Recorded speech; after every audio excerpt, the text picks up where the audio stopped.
നിങ്ങൾ ഈ വീഡിയോയിൽ കണ്ടത് വെറും ന്യൂസ് പേപ്പർ കട്ടിങ്സ് മാത്രമല്ല, മറിച്ച് നമ്മുടെ അല്ലെങ്കിൽ മറ്റുള്ളവരുടെ ജീവിതത്തിലൂടെ കടന്നുപോയ മുറിവുകളാണ്.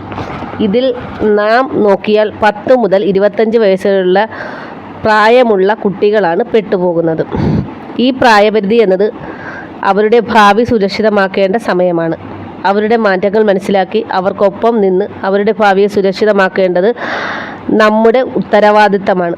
കുട്ടികൾക്കും മുതിർന്നവർക്കും മനസ്സിലാക്കാൻ സാധിക്കാത്ത രീതിയിലുള്ള പല രൂപത്തിലും ഭാവത്തിലും ഉള്ള ലഹരി വസ്തുക്കളാണ് ഇന്ന് വിപണിയിൽ ഇറക്കപ്പെടുന്നത്. ഇത് മനസ്സിലാക്കി കുട്ടികളുടെ ഭാവി സുരക്ഷിതവും ആരോഗ്യപരവുമായ ജീവിത രീതിയിലും ലഹരി എന്ന മാരക വസ്തു സമൂഹത്തിൽ നിന്നും തുടച്ചു മാറ്റേണ്ടത് നമ്മുടെ ഓരോരുത്തരുടെയും ആവശ്യമാണ്. ഈ ലഹരി മക്കളിൽ കടന്നുകൂടിയോ എന്ന് നമുക്ക് അവരുടെ സ്വഭാവ വ്യതിയാനങ്ങളിലൂടെ മനസ്സിലാക്കാം. അത് നമുക്ക് അടുത്ത വീഡിയോയിൽ ഡിസ്കസ് ചെയ്യാം.